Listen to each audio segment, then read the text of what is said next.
बिस्मिल्लाहिर्रहमानिर्रहीम। अस्सलाम वालेकुम स्टूडेंट्स, क्या हाल है? ठीक हैं आप लोग? तो आज हमारा टॉपिक है कि how we can convert a matrix into canonical form. कि कोई भी मैट्रिक्स हमारे पास गिवन हो, उसको हम कैनोनिकल फॉर्म में किस तरीके से कन्वर्ट करते थे। कैनोनिकल फॉर्म मैंने आप लोगों को कल बताई थी, इसी को हम कहते थे कैनोनिकल फॉर्म और नॉर्मल फॉर्म। कोई भी मैट्रिक्स गिवन हो, मैं उससे रिलेटेड एग्जांपल्स भी करूँगा। कल भी मैंने आप लोगों को बताया था कि हमारे पास कोई भी मैट्रिक्स गिवन हो, फॉर एग्ज़ाम्पल कि हमारे पास ये वाली मैट्रिक्स है। जस्ट आपको एग्जांपल देने के लिए कि हमारे पास ये मैट्रिक्स थी 1 2 3 0 1 2 4 1 5। अब हमने इस मैट्रिक्स को कन्वर्ट करना था कैनोनिकल फॉर्म में या नॉर्मल फॉर्म में, तो हम इसको इस फॉर्म में कन्वर्ट कर सकते थे 0 0। ये भी हमारे पास कौन सी फॉर्म आ गई थी? Normal form. कि जब भी हम किसी भी मैट्रिक्स को हमने आई आर 0 0 0 इस मैट्रिक्स में कन्वर्ट कर दे, या डायरेक्ट हम उसको अगर 2x2 मैट्रिक्स हो तो हम उसको आई आर में कन्वर्ट कर सकते थे। तो इनको हम कहते थे these are called normal form. जब हम नॉर्मल फॉर्म में मैट्रिक्स को कन्वर्ट करते थे तो हमें दो मैट्रिसेस मिलती थी। उनको हम कहते थे we can get to singular matrix, जिसको हम P एंड Q का नाम देते थे। P हम मैट्रिक्स लेते थे उसको रोज ऑपरेशन, और Q हम कहते थे कि ये हमारे पास कॉलम ऑपरेशंस की मैट्रिक्स थी। तो सबसे पहले हम क्या करते थे बेटा कि हम एक मैट्रिक्स लेते थे, उसके साथ ही उतनी ही ऑर्डर की आइडेंटिटी मैट्रिक्स। फॉर एग्जांपल के 1 2 3 4, तो 1 0 0 1 1 0 0 1। अब हमने क्या किया, इस मैट्रिक्स को कैनोनिकल फॉर्म में कन्वर्ट करना है, तो हम जो भी ऑपरेशन करेंगे, वो जो रो ऑपरेशन इस पर करेंगे वो ही हम कॉलम ऑपरेशन इस पर करेंगे। मतलब क्या था कि हम इस सारी टर्म्स को ज़ीरो बनाएंगे, तो फिर हम वही ऑपरेशन कॉलम ऑपरेशन पर करेंगे। जो रो ऑपरेशन करेंगे वो इस मैट्रिक्स पर करेंगे, जो कॉलम ऑपरेशन करेंगे इस मैट्रिक्स पर, वो इस ऑपरेशन पर करेंगे। और जो ही रो ऑपरेशन हम करेंगे वही हमारे पास कॉलम ऑपरेशन आ जाएगा। इससे रिलेटेड मैं एक एग्जांपल करता हूँ। एक्सरसाइज का क्वेश्चन था बेटा कि 2 1 1 2 एक सिंगल सी मैट्रिक्स थी हमारे पास। इस मैट्रिक्स को हमने क्या करना था? कन्वर्ट करना था। किस में कन्वर्ट करना था? कि ये हमारे पास मैट्रिक्स थी, reduce the matrix into canonical form 2 1 1 2, ये हमारे पास मैट्रिक्स थी। तो अब हमने क्या करना था कि इस पर एक मैट्रिक्स लिखी P, और ये हमारे पास Q मैट्रिक्स थी 1 0 0 1 की फॉर्म में।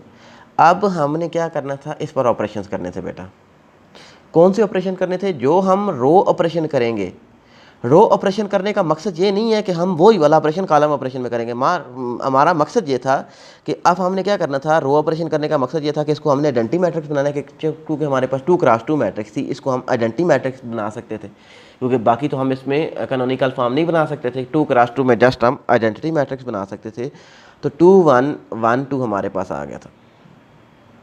तो अब हमने क्या करना था बेटा कि हमारे पास 2 1 1 2, तो रो मैट्रिक्स हम इधर हमें 1 चाहिए, तो हमने क्या किया R12 हमने कर दिया। रो ऑपरेशन को क्या किया R12।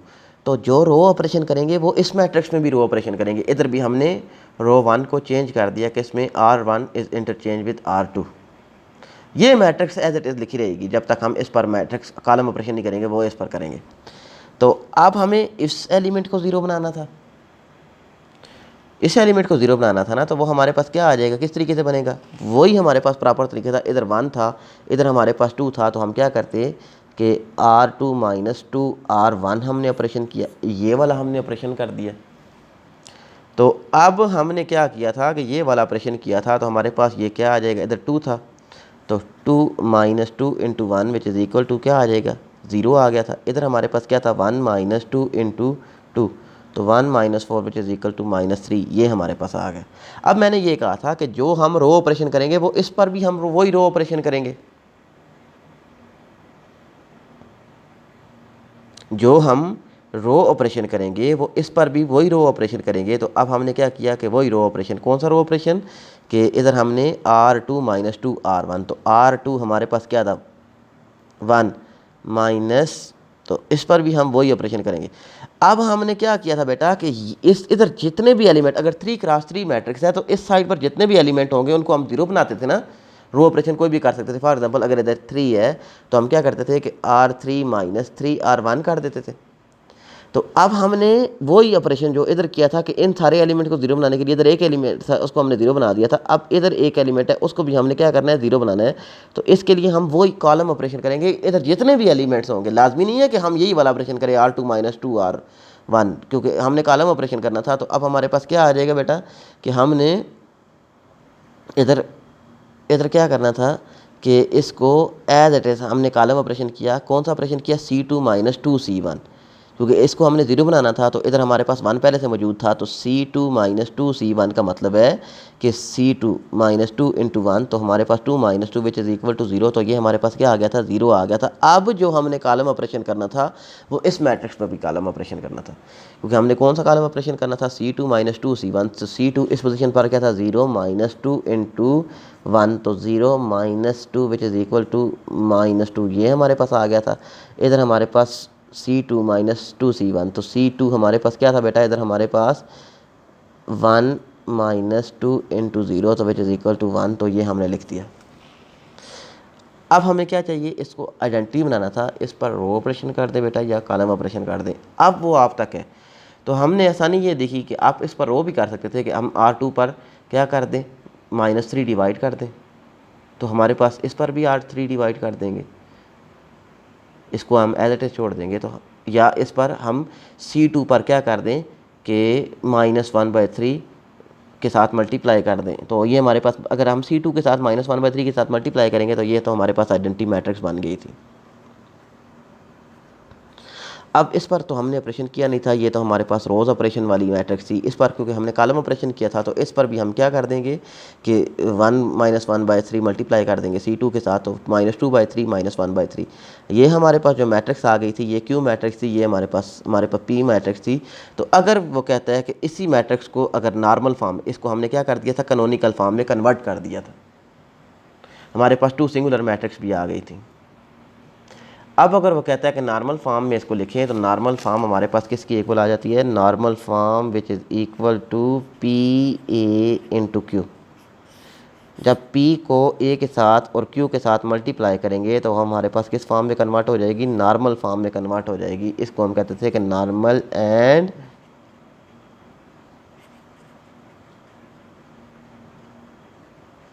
Canonical form.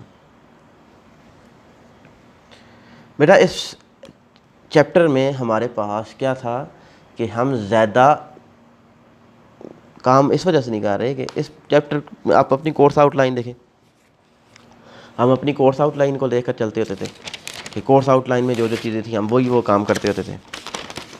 तो अब हमारे पास कोर्स आउटलाइन में ये चीज़ें थी कि इस एक्सरसाइज में हमने ये काम करना था कि हर्मिशियन मैट्रिक्स क्या होती है, सिमेट्रिक मैट्रिक्स क्या होती है, फिर उसके बाद इनवॉल्यूटरी मैट्रिक्स कौन सी होती है, इनवॉल्यूटरी इंडेक्स कौन सा होता है, फिर हमारे पास निलपोटेंट मैट्रिक्स कौन सी होती है, निलपोटेंसी इंडेक्स कौन सा होता है, फिर हमने इसके बारे में इन्वर्सेस के बारे में पढ़ा था। तो नेक्स्ट जो टर्म्स हमारे पास इसमें रह गई थी वो एक थी हमारे पास रैंक। तो रैंक के बारे में मैंने आप लोगों को बताया हुआ था कि रैंक क्या होती है। फिर उसमें हमारे पास रिड्यूस एचेलॉन फॉर्म,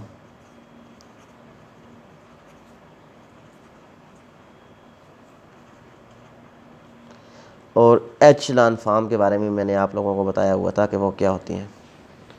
तो अब रैंक हमारे पास क्या होता था बेटा कि सिंपल आपको ये क्वेश्चन भी आ सकता है कि एक मैट्रिक्स गिवन हो तो फाइंड द रैंक, आप उसकी रैंक फाइंड आउट करें। तो हमारे पास रैंक क्या होती थी बेटा, कोई भी मैट्रिक्स गिवन हो उसको हम कन्वर्ट कर लेते थे एचेलॉन फॉर्म में या रिड्यूस एचेलॉन फॉर्म में। अगर हम उसको एचेलॉन फॉर्म में कन्वर्ट करते हैं तो डायगोनल से जो नीचे हमारे पास lower triangular upper triangular matrix थी उसको हम क्या कर देते थे, ज़ीरो बना देते थे। तो फिर हम उसमें number of non zero rows देखते थे, number of non zeros rows in echelon form और रिड्यूस्ड एशलॉन फॉर्म कि पहले हम इसको कन्वर्ट करते थे एशलॉन फॉर्म में, या तो इसको कन्वर्ट करते थे रिड्यूस एचलान फॉर्म में, तो हमारे पास क्या आ जाती थी, ये हमारे पास रैंक आ जाती थी, नंबर ऑफ़ नॉन ज़ीरो रोज़। इससे रिलेटेड आपने चैप्टर नंबर 4 में बहुत सी एग्जांपल्स की हुई हैं, आप इनसे रिलेटेड एग्जांपल्स कर सकते हैं, जितनी मर्जी एग्जांपल करें। इससे रिलेटेड क्वेश्चन भी हैं, क्वेश्चन नंबर आई थिंक 7 है, उसके 4 पार्ट हैं, वो आप लोगों ने खुद करने हैं। उसके बाद कैनोनिकल फॉर्म में आई थिंक क्वेश्चन नंबर 9 है, उसके भी 4 पार्ट हैं, वो आप लोगों ने खुद करने हैं। मैथमेटिकल मेथड की बुक चैप्टर नंबर 3.2 वो आप लोगों ने खुद करने हैं। फिर मैंने आप लोगों को रिड्यूस एचलान फॉर्म के बारे में भी बताया हुआ था कि ये हमारे पास कौन सी मैट्रिक्स आ जाती है बेटा, कि जब हम किसी भी मैट्रिक्स को, उसकी अपर ट्रायंगुलर मैट्रिक्स, इन दोनों मैट्रिक्स को क्या बना दें, ज़ीरोज़ बना दें, और डायगोनल में हमारे पास क्या आ जाए, 1 आ जाए। मतलब क्या था कि किसी भी मैट्रिक्स को आइडेंटिटी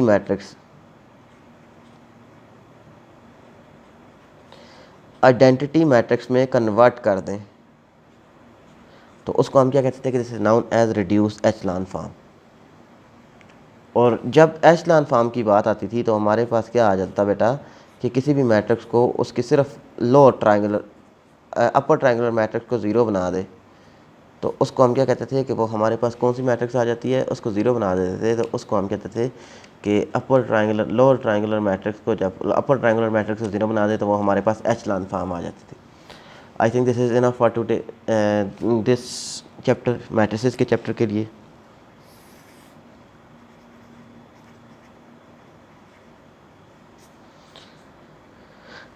ये काफ़ी काम है जो हमने मैट्रिसेस के लिए चैप्टर के लिए किया था। हमारे पास चैप्टर रिमेनिंग रह गए हैं, हमारे पास chapter number 7 inner product space, जो आपके लिए बिल्कुल न्यू है। वो चैप्टर इंतहाई इंपॉर्टेंट है, उसमें से एक लॉन्ग क्वेश्चन आएगा आपको, वो मैं सारा खुद करवाऊँगा। उसकी 4 एक्सरसाइजेज हैं, चारों की चारों मैं खुद करवाऊँगा आपको उस चैप्टर में से, क्योंकि वो बहुत इंपॉर्टेंट चैप्टर है। उसको इनर प्रोडक्ट स्पेस भी कहते हैं, आप लोगों के लिए न्यू है। वो पेयर मैथमेटिक्स की फॉर्म आ जाती है। और उसके बाद हमारे पास आ जाता है चैप्टर नंबर 6, जिसको हम कहते थे वेक्टर स्पेस। वो भी आप लोगों के लिए न्यू है, वो भी मैं खुद करवाऊंगा आप लोगों को। उसकी भी 2-3 एक्सरसाइजेज कर लेंगे, 3 एक्सरसाइजेज हैं, तो हमारे पास उसका कोर्स कवर हो जाएगा। मैं थोड़ा थोड़ा काम तब दे रहा हूँ आप लोगों को, जो चैप्टर नंबर 4 था वो इम्पॉर्टेंट चैप्टर था, उसमें से एक आध लॉन्ग क्वेश्चन आएगा जिसको हम क्या करते थे, सिस्टम ऑफ इक्वेशन को सॉल्व करते थे। वो सारा के सारा मैंने आप लोगों को खुद करवाया था। आप लोगों को क्या किया था, उससे रिलेटेड क्वेश्चन भी दिए थे। फिर उसके बाद जितने भी मेथड थे, एलयू डिकम्पोजिशन मेथड, क्राइमर रूल, उसके बाद जितने भी मेथड थे वो सारे मैंने आप लोगों को करवाए थे। अब नेक्स्ट रह गया था बेटा हमारे पास चैप्टर नंबर 5 और चैप्टर नंबर 3। चैप्टर नंबर 5 में हमारे पास डिटर्मिनेंट क्या होता है, उसके वैनिशेस कब कब होती हैं, फिर उसके बाद डिटर्मिनेंट में माइनर एंड को फैक्टर किस वक्त, उसके बाद इन्वर्स किस लिए हम फाइंड आउट करते हैं, आइगन वैल्यूज़ और आइगन वेक्टर हमने वो किया था सारा। उससे रिलेटेड क्वेश्चन भी मैंने करवाए थे आप लोगों को। कुछ कहा था आप खुद करें, जो नहीं होते थे वो मैंने कहा था कि आप खुद ट्राई करें, जो नहीं होते मैं करवाऊँगा, तो कोशिश कीजिएगा कि जो नहीं होते वो आप मुझसे जीमेल में भी पूछ सकते हैं, गूगल क्लासरूम में भी पूछ सकते हैं, और आप मुझसे गूगल मीट पर भी पूछ सकते हैं। तो ये चैप्टर नंबर 7 है और चैप्टर नंबर 6 हमारे पास रिमेनिंग है। मैट्रिसेस का चैप्टर आप लोगों का कंप्लीट हो गया है। इसमें रिलेटेड क्वेश्चन जितने भी है वो खुद करें आप लोग, जो नहीं होते वो मैं करवाऊँगा आप लोगों को। मैं आप लोगों को खाली नहीं छोड़ूंगा, जस्ट आप लोगों को कह रहा हूँ कि आप ट्राई करें। चैप्टर 7 और चैप्टर 6 ये इंतहाई इंपॉर्टेंट चैप्टर है। चैप्टर नंबर 7 बहुत इंपॉर्टेंट है, इसमें से एक क्वेश्चन मस्ट आएगा। तो आई थिंक ख़त्म करते हैं, क्योंकि आप लोगों का पेपर भी आ गए हैं, तो पेपर की भी तैयारी आप लोगों ने करनी है, तो ज़्यादा काम नहीं रहता आप लोगों को इस वीक में। Best of luck for your upcoming exam. Hope you will be doing good.